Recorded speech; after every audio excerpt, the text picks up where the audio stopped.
La légende du taureau d'Almería. On raconte qu'autrefois, dans les terres brûlantes d'Andalousie, un jeune taureau noir grandissait en liberté non loin d'Almería. Nul ne savait pourquoi, mais un enfant veillait souvent sur lui. Ils jouaient ensemble, se couchaient à l'ombre des oliviers, partageaient le silence et la chaleur du jour.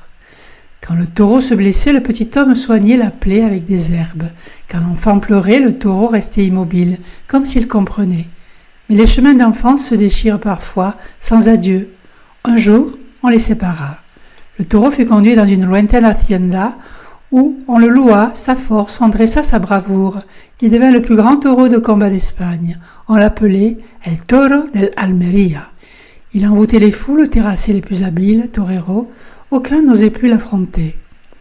Puis vint un été de gloire. L'arène était pleine, le ciel éclatant. Face à lui, un tout jeune torero, tout juste sacré. Le taureau le reconnut aussitôt. C'était lui, son compagnon d'autrefois. Il s'arrêta, 2 larmes roulèrent de ses yeux sombres. Mais l'homme, lui, ne vit rien.